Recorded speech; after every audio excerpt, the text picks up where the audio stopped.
Sir झुके बस उस शहादत में जो शहीद हुए हमारी इज्जत हमारी हिफाजत में। आज 14 फरवरी का दिन है। आज ये एक भारतीय इतिहास का एक काला दिन है। इस दिन हमारे बहुत सारे जवान शहीद हो गए थे पुलवामा अटैक में। हम उन सभी शहीदों को श्रद्धांजलि अर्पित करते हैं। उन शहीदों को नमन है जिन्होंने हमारे लिए अपनी जान, हमारी सुरक्षा के लिए अपनी जान जोखिम में डालकर युद्ध लड़ते हैं, सीमा पे तैनात रहते हैं। उन सभी शहीद और उन सभी सैनिकों को ढेर सारा नमन। एक वो शहीद, उन्हें श्रद्धांजलि, और जो सेना पे तैनात जवान हैं उन सभी को नमन, उन सभी को प्रणाम। आज के सेशन में मैं मनीष सिंह लिबरल क्लासेस के ऑनलाइन प्लेटफॉर्म पर आपका स्वागत करता हूं। आज जिसकी हम बात करेंगे वो है भारत की जनगणना। आपकी केबीएस की परीक्षा व अन्य परीक्षाओं में छोटे छोटे टॉपिक्स इस तरह के भी पूछे जाते रहे हैं और पूछे जाने की संभावना भी रखते हैं। एक इस जनगणना के उस हिस्से को जिससे सवाल ज्यादा बनते, जैसे कि साक्षरता, जैसे कि लिंगानुपात, और जैसे कि क्या है आपका जनघनत्व। इन सेक्शन को हम इस छोटे सी वीडियो में जानेंगे कि भारतीय जनगणना में क्या क्या चीजें होती हैं। अगर भारतीय जनगणना की बात करें तो पहली बार जनगणना 1872 में लॉर्ड मेयो ने शुरू कराई थी, परंतु मेयो साहब की हत्या हो जाने के कारण यह जनगणना बीच में ही रुक गई। बाद में यह जनगणना 1881 में लॉर्ड रिपन के समय में, एक किसके समय में, लॉर्ड रिपन के समय में दोबारा क्या हुई, शुरू। ठीक, और तब से प्रत्येक 10 वर्ष पर ये जनगणना क्या होती है, आयोजित। अगर भारतीय इतिहास की, प्राचीन इतिहास की बात करें तो जनगणना का पहला साक्ष्य जो है अर्थशास्त्र से मिलता है, जो कि कौटिल्य द्वारा मौर्य साम्राज्य के प्रशासन के संबंध में लिखी गई थी। यानी कि भारत में जनगणना का इतिहास दुनिया में सबसे पहले से रहा है और इसके साक्ष्य हमें अर्थशास्त्र में मिलते हैं। आधुनिक रूप में 1881 से लगातार प्रत्येक 10 वर्ष पर यह जनगणना आयोजित होती है। ठीक, यह जनगणना एक भारत के गृह मंत्रालय द्वारा आयोजित की जाती है। और इसकी जिम्मेदारी जनगणना आयुक्त को दिया जाता है।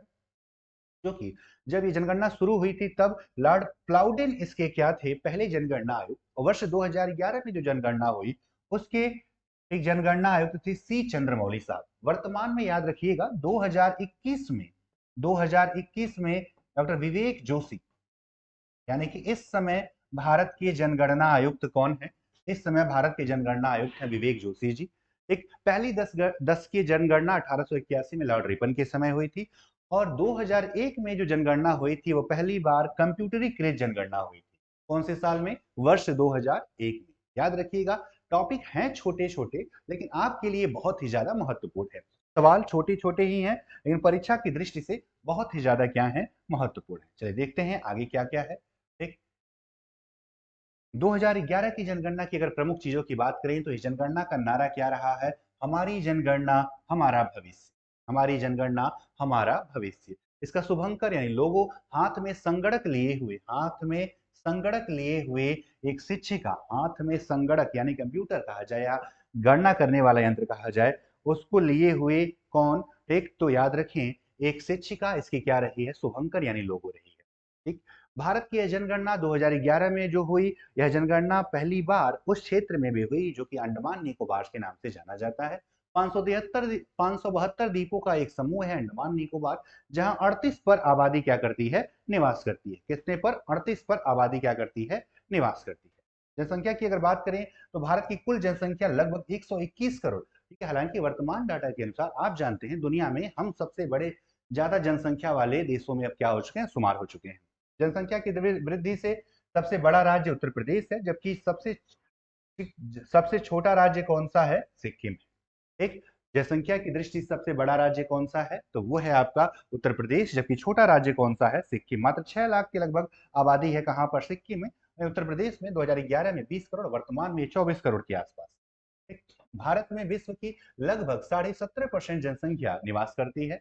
और जनसंख्या की दृष्टि से, जनसंख्या की दृष्टि से एक भारत की का चीन के बाद दूसरा स्थान है। दूसरा क्या है, स्थान है। चीन के बाद कौन सा स्थान है, दूसरा। ये तब की बात है 2011 की जो ऑफिशियल जनगणना है उसके आधार पर। ठीक, वर्तमान डाटा ये भी कहता है कि अब चीन से ज्यादा आबादी कहां पर हो चुकी है, भारत में हो चुकी है। भारत की जनसंख्या की अगर बात करें तो पाकिस्तान की जनसंख्या, बांग्लादेश की जनसंख्या, इंडोनेशिया की, जापान की, ब्राजील की और अमेरिका, सब जोड़ दिया जाए तो जनसंख्या किसके बराबर होती है, भारत की जनसंख्या के बराबर। ठीक है, भारत का नागालैंड एक ऐसा राज्य है जहां पर जनसंख्या वृद्धि ऋणात्मक रही है, अर्थात यहां जनसंख्या बढ़ी नहीं बल्कि क्या है, घट गई है। अर्थात यहां पर जनसंख्या बढ़ी नहीं है बल्कि क्या हो गई है, घटी। सर्वाधिक जनसंख्या वाले राज्यों में पहले स्थान पर उत्तर प्रदेश है, दूसरे पे महाराष्ट्र, फिर बिहार, फिर पश्चिम बंगाल और आंध्र प्रदेश। जबकि जिले की बात करें तो सर्वाधिक जनसंख्या वाला जिला मध्य प्रदेश का थाने यानी थाने जिसे आप कहते हैं वो है। ठीक है, और जबकि सबसे कम जनसंख्या वाला जिला, सबसे कम जनसंख्या वाला जिला तो ये चिरांग है। ठीक है, ये क्या है, चिरांग, जो कि कहां पर है, असम में है। कहां पर है, असम में है, याद रखिएगा। ठीक, ये किसकी बात हो गई है, ज्यादा जनसंख्या और कम जनसंख्या की बात करते हैं। ठीक, बढ़ते हैं जरा आगे और देखते हैं अगले आगे क्या क्या है इसमें। भारत में साक्षरता की बात करता है तो भारत की प्रभावी साक्षरता दर लगभग 73% है, जिसे पुरुषों की साक्षरता दर 80.9 और जबकि महिलाओं की ये कितनी है, 64.6% है। ठीक है, ये प्रभावी साक्षरता दर 2011 की जनगणना के अनुसार है। सर्वाधिक साक्षरता में पहले स्थान पर हमेशा की तरह कौन है, केरल 94% के साथ, दूसरे पर मिजोरम है 91%, तीसरे पर गोवा है 88.7%। वहीं कम में हमेशा की तरह एक नंबर पे कौन, बिहार है 61.8%, दूसरे पर अरुणाचल है 65.4%, राजस्थान का नंबर तीसरा है 66.1%। वहीं अगर केंद्र शासित प्रदेशों की बात करें तो लक्षद्वीप सबसे ज्यादा 91.8% और सबसे कम दादरा और नगर हवेली 76.21%। ठीक है, ये क्या है आपका साक्षरता दर है कहाँ का, भारत की। राजस्थान में अगर बात करें तो स्त्री पुरुष अगर पूछे साक्षरता का अंतर सबसे ज्यादा कहां पर है तो राजस्थान में, और जबकि सबसे कम कहां पर है तो मेघालय में। कहां पर है, मेघालय में, याद रखिएगा। मेघालय में साक्षरता का अंतर सबसे कम है, जबकि राजस्थान में पुरुष और स्त्री साक्षरता का अंतर सबसे ज्यादा है। ठीक, आते हैं जरा लिंगानुपात पे और जानते हैं भारत का लिंगानुपात। ठीक, लिंगानुपात भारत का 943, इसका मतलब क्या है, 943 पुरुष, एक 943 महिलाएं कितने हजार पुरुषों पर, 1000 पुरुष प्रति 1000 पुरुष पर कितनी महिलाएं हैं, 943 क्या है, महिलाएं हैं भारत में, जो कि भारत का 943 है।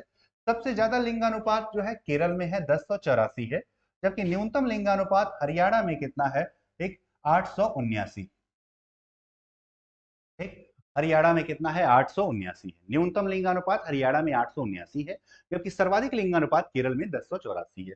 याद यह भी रखिएगा, उत्तर प्रदेश की अगर बात करें तो उत्तर प्रदेश का लिंगानुपात है एक 912। 2011 की जनगणना के अनुसार उत्तर प्रदेश का कितना है, 912 है। एक ग्रामीण क्षेत्रों में लिंगानुपात ज्यादा है 949, जबकि शहरी क्षेत्रों में लिंगानुपात 929 है।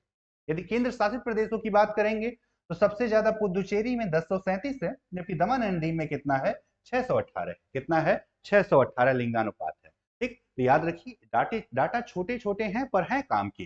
तो भारत का लिंगानुपात 943, एक सबसे ज्यादा केरल का 1084, सबसे कम जो है हरियाणा का 879, ग्रामीण क्षेत्रों में 949, शहरी क्षेत्रों में 929। यूटीज की अगर बात करेंगे तो पुदुचेरी में 1037 है, जबकि दमन एंड दीव में कितना है, 618 है।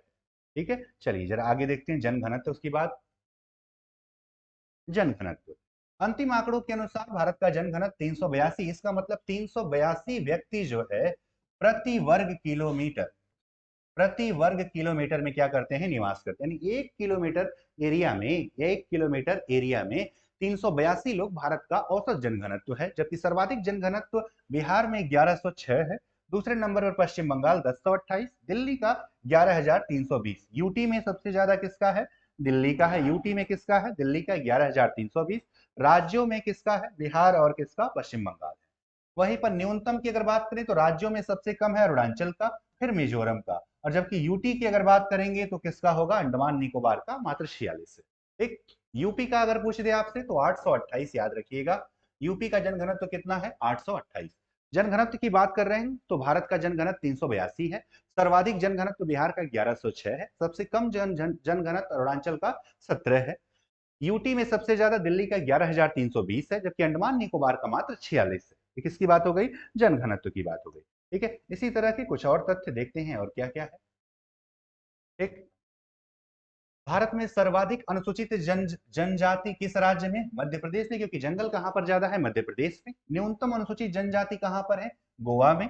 सर्वाधिक अनुसूचित जाति यानी एससी कहां पर है तो उत्तर प्रदेश में, जबकि सबसे कम कहां पर है, मिजोरम में। ठीक है, तो भारत की जनगणना से जुड़ा हुआ एक कुछ छोटे छोटे पॉइंट्स थे जिसके बारे में हम लोगों ने जाना। याद रखिए, जनगणना से जुड़े यही यह इसी प्रकार के पॉइंट्स आपकी परीक्षाओं में पूछे जाते हैं। इसी प्रकार के तथ्य आपकी परीक्षाओं में पूछे जाते हैं। भारत की अगर बात करें तो भारत का ये नंबर जो है, ठीक है, प्रत्येक 10 साल पर एक बार होता है। कितने साल पर होता है? 1 साल पर। ये जो 2011 की जनगणना हुई वो 15वीं हुई। 2021 में होने वाली जनगणना 16वीं जनगणना होती, लेकिन कोरोना और महामारी की वजह से यह जनगणना स्थगित कर दी गई। अभी अगले आदेश तक, अभी हाल फिलहाल में फिर से हुआ कि अगले आदेश तक इसे स्थगित किया जाता है। ठीक है, याद रखिए पिछली वाली जनगणना के समय एक सी चंद्रमौली थे भारत के जनगणना आयुक्त, वर्तमान में हैं डॉक्टर विवेक जोशी जी। कौन है? विवेक जोशी। तो टॉपिक छोटा सा था पर है बहुत काम का। आज के लिए बस इतना ही। मिलते हैं अगली वीडियो में कुछ नई जानकारी, कुछ नए तथ्यों के साथ। तब तक के लिए टाटा, बाय बाय।